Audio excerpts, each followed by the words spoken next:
পলাশ যে আজকে আসবে বলল, কখন আসবে কে জানে। বেশি দেরি করে ফেললে আবার নদীতে মাছ পাবো না, মাছ পেলেও আবার বাজারে এসে বিক্রি করতে পারবো না। এই যে গোপাল কাকা, আমি চলে এসেছি। চলো যাওয়া যাক মাছ ধরতে। আয় আয়, তোর জন্যই অপেক্ষা করছিলাম। চল তাহলে নৌকা ছেড়ে দিই নাকি? হ্যাঁ হ্যাঁ, চলো, বেশি দেরি করে লাভ নেই। মাঝ নদীতে যাবে তো নাকি? আরে ওখানে গেলেই এখন ভালো ভালো মাছ পাওয়া যাবে, না হলে পাওয়া যাবে না। আজকে আমি অনেকগুলো মাছ ধরবো কাকা, তুমি আমাকে শুধু শিখিয়ে দেবে একটু, হ্যাঁ? তারপরেই। আরে আরে, ওখানে কার নৌকো পড়ে আছে? আরে কাকা, নৌকো ছাড়ো, ওই দেখো, মনে হচ্ছে রতন কাকা জলে ভাসছে। তাই তো রে পলাশ, তুই একদম ঠিক কথা বলেছিস। এই চল চল, তাড়াতাড়ি ওকে উদ্ধার করতে হবে। আরে নিঃশ্বাস চলছে রে। যাক, আমি ভাবলাম হয়তো অন্য কিছু হয়ে গেছে, কিন্তু এভাবে অজ্ঞান হয়ে জলে পড়ে গিয়েছিল কেন? তার থেকেও বড় কথা, রতন কাকা এই মাঝ নদীতে কি করছিল? চল চল, এখানে আর একে ফেলে রেখে লাভ নেই। আমরা বরং একে নিয়ে যাই, আগে জ্ঞান ফিরে আসুক, তারপর না হয় সবকিছু জানা যাবে। ঠিক আছে কাকা, আমি ওই নৌকাটা চালিয়ে নিয়ে যাচ্ছি, তুমি চলো। কি রে বাবা, কখন বাজার করবার নাম করে গেছে, এখনো পর্যন্ত বাজার করে ফিরবার সময় হলো না। আজকে যদি কিছু না নিয়ে ঘরে আসে তাহলে খাওয়া দাওয়া বন্ধ করে দেব, তখন বুঝবে মজা।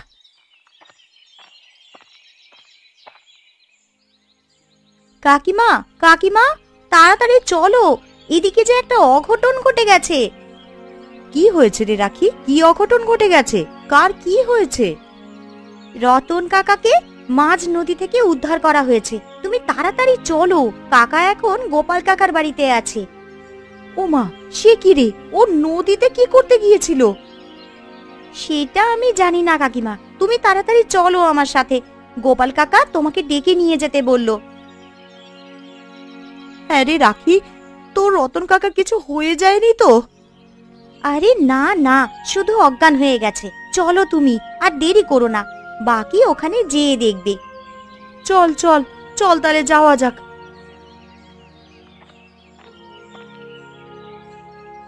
এটা তুমি কি করলে বলো তো? বেচারা রতনকে তুমি নদীতে মাছ ধরতে পাঠিয়ে দিলে, তাও আবার একটা ছেঁড়া জাল নিয়ে। এই, তুমি বেশি কথা বলো না তো। আমি যা করেছি বেশ করেছি, তুমি আমাকে শেখাতে এসো না আমি কি করব আর কি না করব। তা বলে তোমার একটা ছেলেকে এইভাবে হেনস্থা করা ঠিক নয়। ও তো কয়েকটা টাকা ধার চেয়েছে শুধুমাত্র, আর তো কিছু চাইনি। আমি তো কত টাকা ধার দিয়েছি অনেককে, ওকেও না হয় দিতাম। ওটাই তো তুমি ভুল করেছো, কিছুর বদলে কিছু দিতে হয়, না হলে হয় না, বুঝলে তো? একদম স্বার্থপরের মতো কথা বলবে না তুমি। এরকম ভাবে মানুষের সাথে ব্যবহার করতে নেই, মানুষ ভালো চোখে দেখে না। দেখো, কে কোন চোখে দেখে সেটা আমার জানবার কোনো প্রয়োজন নেই, আমি নিজেকে কোন চোখে দেখি সেটা দেখলেই হবে। তোমার এই কথাবার্তাগুলো আমার একদম ভালো লাগে না। মানুষকে একটু মানুষের মতো করে দেখতে পারো তো, তাহলে দেখবে মানুষের কাছ থেকে ভালোবাসা এবং সম্মান দুটোই পাবে। তাতে টাকা পাবো কি? যদি টাকাই না পাই তাহলে ওসব ভালোবাসা সম্মান নিয়ে কোনো লাভ নেই। তোমার জেদ নিয়ে তুমি থাকো, তোমার সাথে কথা বলতেই আমার বিরক্ত লাগে। যেদিন বুঝবে মানুষের ভালোবাসার দাম কতটা, সেদিন সব কিছু তুমি আক্ষেপ করবে, দেখে নিও।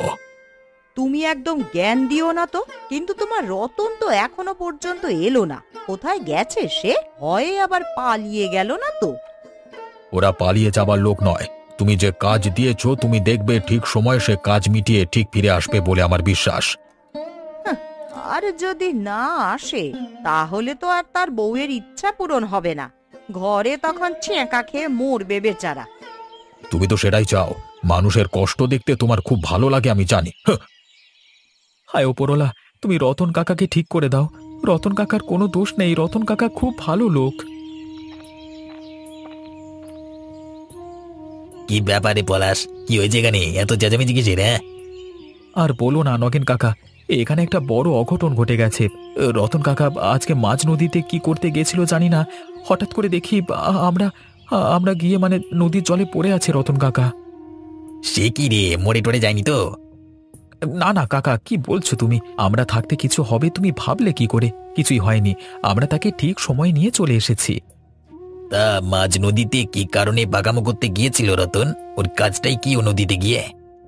সেটা তো আমরাও বুঝতে পারছি না। এখন রতন কাকার জ্ঞান ফিরে এলে তারপরে সবকিছু জানতে পারবো। পাকামো করবার জায়গা পাইনি, মনে হয় মাছ ধরতে গিয়েছিল। ওর গিন্নি তো আদিক্যতা কম নয়, তাই এসেছে নাকি নীলিমা? হ্যাঁ কাকা, এসেছে। ভাগ্যিস আমরা ঠিক সময় গিয়ে রতন কাকাকে দেখতে পেয়েছিলাম, না হলে কি থেকে যে কি হয়েছে তো। দেখ, যদি জ্ঞান ফিরে আসে তাহলে ঠিক জিনিসটা জানতে পারবি হয়তো। তুমি একবার কাকাকে দেখে যাবে না?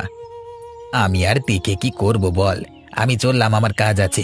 আমাকে এক্ষুনি আবার অবিনাশ বাবুর কাছে যেতে হবে, ওখানে কাজগুলো ফেলে রাখলে তো হবে না। হ্যাঁ তা তো বটেই। ঠিক আছে, তাহলে তুমি এসো। গিন্নিমা, আরে ও গিন্নিমা, তাড়াতাড়ি বেরিয়ে আসুন, আপনার জন্য বিরাট একটা খবর নিয়ে এসেছি। কি হলো কি নগেন? একে তো আজকে দেরি করে এসেছিস, তার উপরে আবার এখানে এসে ষাঁড়ের মতন চিৎকার করছিস কেন? গিন্নিমা, আমাদের রতন আছে না, ওকে নাকি আজকে নদীর মাঝখান থেকে উদ্ধার করা হয়েছে। এই মনে হচ্ছে মরতে পড়তে গিয়েছিল, বুঝলেন? সে কি রে, কখন হয়েছে এই কাণ্ড? আর কি বলবো গিন্নিমা আপনাকে, আমি যখন আসছিলাম তখন ঘটনাটা শুনে এলাম। আসলে ওর বউ খুব একটা ভালো নয়, মানে একটু মানে সারাদিন ঝড়াঝাটি করে আর কি। হয়তো তার জ্বালাতেই কিছু একটা অঘটন ঘটাতে গিয়েছিল আর কি। না রে নগেন, সেটা নয়। তাহলে তোকে আসল ব্যাপারটা বলছি, শোন। ব্যাপারটা হলো, রতন আমার কাছে টাকা ধার চাইতে এসেছিল। তা আমি তাকে একটা কাজে নদীতে পাঠিয়েছিলাম, একটা মাছ ধরবার জন্য। তাহলে তো মহা সমস্যা। এবার কি হবে তাহলে? ওর তো এখনো জ্ঞান ফিরে আসেনি, তাহলে কি হবে? শোন, তোর কর্তাবাবুর কানে যেন এই কথা না যায়, একদম চুপচাপ থাকবি। কয়দিন গা ঢাকা দিয়ে থাক, তারপর সব কিছু ঠিকঠাক হয়ে যাবে। এই ঠিক আছে গিন্নিমা, আপনি যেটা বলবেন সেটাই হবে, আমি কাউকে কিচ্ছু বলবো না। আর হ্যাঁ, তার সাথে লুকিয়ে লুকিয়ে একটু রতনের দিকে খেয়াল রাখতো, বেটা আবার যেন দলবাজি না করে।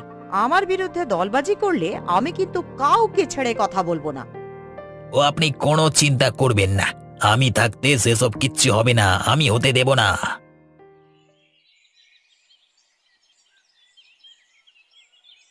আমি কোথায়? আমি কোথায়? এই তো, এই তো তুমি চোখ খুলে চেয়েছো। তোমার কি হয়েছিল গো? কখন থেকে তুমি অজ্ঞান হয়ে আছো? আর তুমি নদীর মাঝখানে গিয়েছিলে কি জন্য? ও তুমি, আমি কি জন্য গেছিলাম বলো তো? আমার কি হয়েছিল? আরে রতন, তোকে আমরা নদীর মাঝখান থেকে উদ্ধার করেছি। আমরা যদি ঠিক সময় না যেতাম তাহলে তুই নদীর জলে ডুবে মরে যেতিস। তাই নাকি? তাহলে তো আমি ভুল করে ফেলেছিলাম।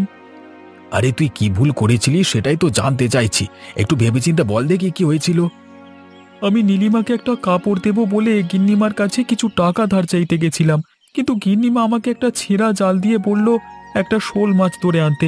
আমি সেই শোল মাছ ধরতেই নদীতে গিয়েছিলাম, কিন্তু মাছটা আমাকে এক ঝটকা দিয়ে ফেলে দিয়েছে। বলো কি গো, ওই মাছের এত ক্ষমতা? ছোটখাটো মাছ নয় সেই শোল মাছ, বিশাল বড় মাছ, যা তুমি কল্পনাও করতে পারবে না। তা তোমাকে কে যেতে বলেছিল ওই কাজ করতে? না হলে তো আমার আর কোনো উপায় ছিল না। তোমাকে আমি কাপড় দিতে পারতাম না তো, হাতে একদম টাকা পয়সা ছিল না। শোন রতন, তোর মাছ ধরবার কোনো অভিজ্ঞতা নেই, অতএব তোর এই বোকামিটা না করলেই হতো। আমার মনে হয় সব দিক থেকে ভালো হতো। এখন যদি তোর কিছু হয়ে যেত ভাবতো। কালকে তোর রতন কাকা কি বলল শুনলি তো? একটা বিশাল বড় শোল মাছ নাকি এই নদীতে এসেছে। আমরা যদি ওই শোল মাছটাকে ধরতে পারতাম তাহলে কিন্তু আমাদের রমরমা ব্যাপার হয়ে যেত। তুমি ঠিকই বলেছ কাকা, চলো একবার আমরা আজকে খুঁজে দেখি মাছটাকে পাই কিনা। কি ব্যাপার হে, তোমরা কি মাছ ধরতে চললে নাকি সকাল সকাল? হ্যাঁ, কি আর করবার, সবাইকে আর তোমার মতো সুখের চাকরি করে যে সবাই মাস গেলেই টাকা পেয়ে যাবে? আরে না না, যার কর্ম তাকে তো সেটা করতে হবেই, তাই না? এখন তোমার জায়গায় যদি আমাকে পাঠানো হয় মাছ ধরতে, আমি কি সেটা পারবো? এই ধরো না, রতনের সাথেই যেমন হলো। কাকা, আমরা এখন বেরোবো বুঝলে, তোমার তো কাজ আছে। আরে হ্যাঁ, বের তো আমিও হব, তোদের সাথে ফালতু বকর বকর করবার আমার সময় নেই। আমি যাই, গিয়ে দেখি কোনো কাজ হচ্ছে কিনা।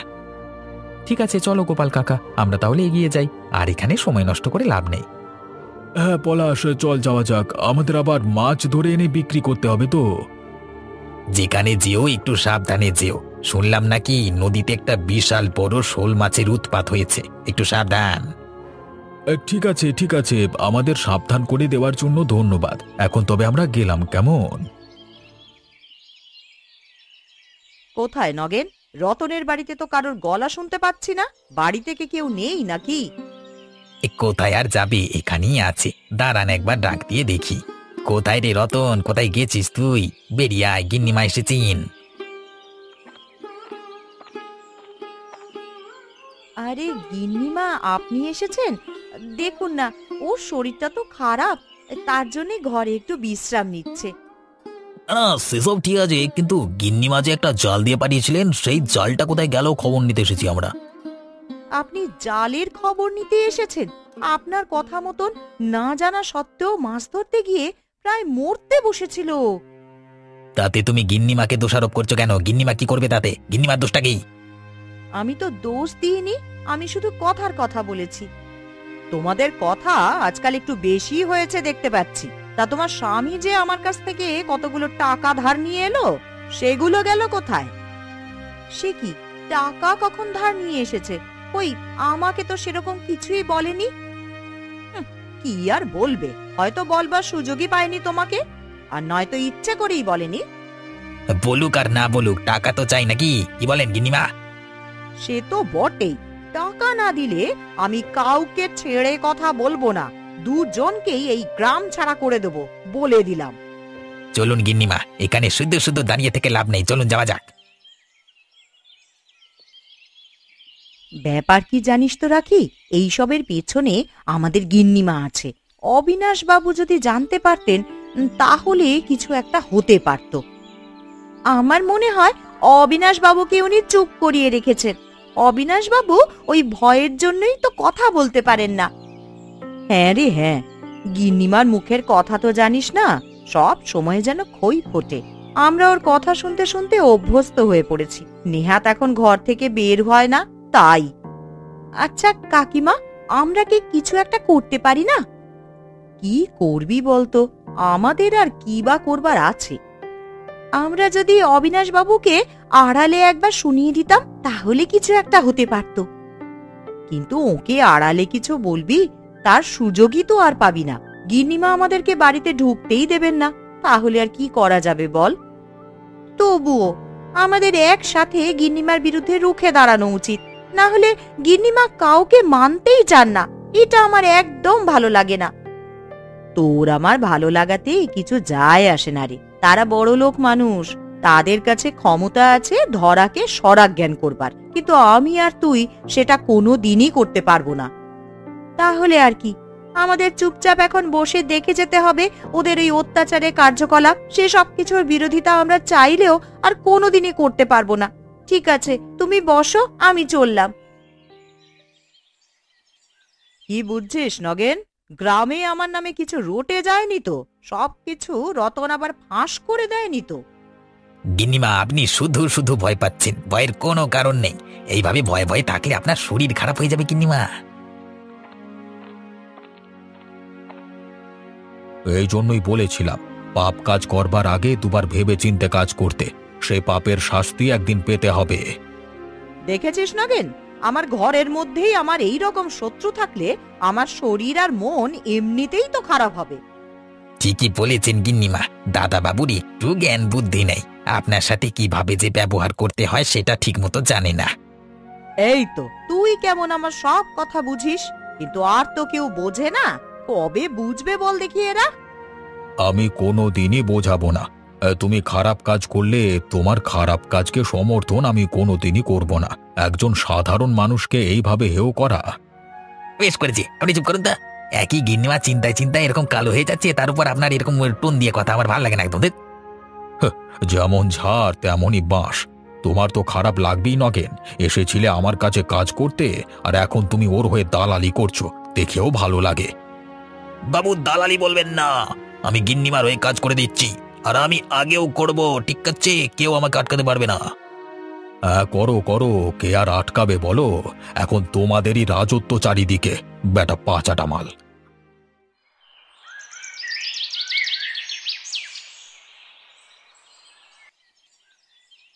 অবিনাশবাবু বাড়িতে আছেন নাকি? আপনার সাথে দরকার ছিল।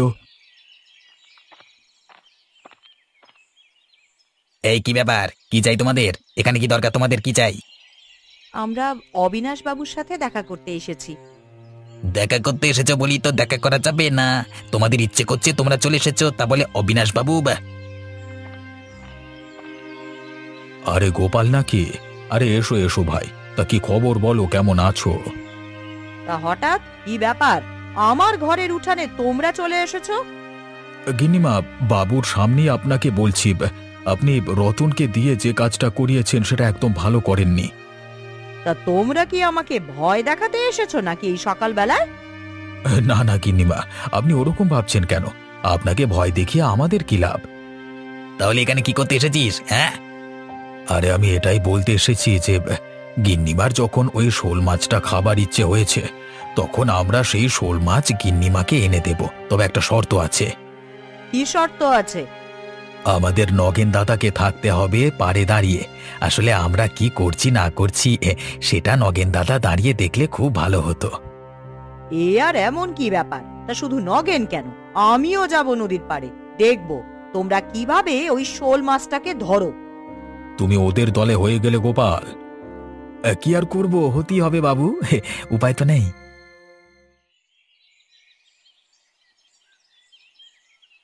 যেটা বলেছি মনে আছে তো? হ্যাঁ হ্যাঁ, মনে থাকবে না কেন? এখন মাছটাকে দেখতে পেলেই হলো। ওই দেখ পলাশ, মাছটাকে দেখা যাচ্ছে, চল এবার ওটাকে নিয়ে পাড়ের দিকে যাই। বাপরে বাপ, এটা মাছ না দানব! এই মাছের জন্যই রতন কাকা অজ্ঞান হয়ে পড়ে গেছিল জলের মধ্যে। বাপরে বাপ!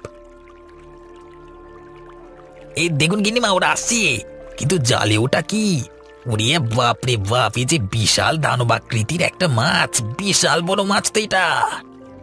ঠিকই বলেছিস, ওইটাই সেই শোল মাছটা। এই দাঁড়ান দাঁড়ান, ওদেরকে আসতে দিন। নগেন দাদা, একবার তাড়াতাড়ি ধরো একে, না হলে আমরা মাছটাকে জল থেকে তুলতে পারবো না।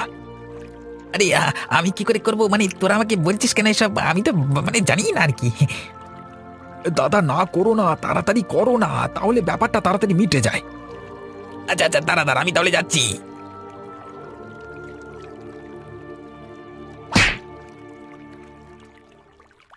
ওই আরে বাবা রে বাবা, মেরে ফেললো। আরে আরে, ওকে তো আমরা জল থেকে তোলো, না হলে ওর যে কিছু একটা হয়ে যাবে। দেখুন তো গিন্নিমা, আপনার চোখের সামনে আপনি যে দৃশ্য দেখলেন সেটা দেখে আপনার কোনো কিছু মনে পড়ছে কিনা? তোমরা কি বলতে চাইছো? আমরা আপনাকে বোঝাতে চাইলাম যে কিভাবে একটা মানুষের উপর মাছে আক্রমণ করতে পারে, আর আপনি নিজেকে বাঁচাতে ব্যস্ত ছিলেন। আমরা যদি এখন নগেনকে না তুলি? শোনো, তোমরা এইরকম করো না, ওকে আগে জল থেকে তোলো। কোথায় রতন, কোথায়? তাড়াতাড়ি বেরিয়ে এসো তো রতন। আরে গিন্নিমা, বাবু আপনারা আমার বাড়িতে? তুমি আমাকে ক্ষমা করে দাও রতন, আমার খুব বড় ভুল হয়ে গেছে। এই ভুল আমি আর কোনো দিনও করব না। ভুল মানে আপনি কি বলছেন? কি মানে? অত বড় শোল মাছটাকে নিজের চোখে দেখে তোমার গিন্নিমার মাথা ঘুরে গেছে। ও এখন বলছে তোমাকে সেখানে না যেতে দিলি হতো। সেসব বলবার কোনো প্রয়োজন নেই, যা হয়েছে হয়েছে। না না, সেটা বললে হবে না রতন। আজকে আমি নিজের চোখে সেই মাছটাকে দেখেছি। ওটা একটা দানব। আমার আন্দাজ ছিল না যে এত বড় মাছও হতে পারে। আমি তোমার উপরে খুবই অত্যাচার করেছি গো, আমাকে ক্ষমা করে দিও। আর তোমার যত টাকা দরকার আমার কাছ থেকে নিও। ঠিক আছে গিন্নিমা, আপনি যখন বলছেন আমার কোনো অসুবিধে নেই। কালকে থেকে তুমি আমার কাছে কাজে যেও, কেমন? তোমার জন্য কাজ আছে আমার কাছে। ঠিক আছে বাবু, আপনি যা কাজ দেবেন আমি তাই করে দেব। কাল থেকে আমি যাব আপনার কাছে কাজে।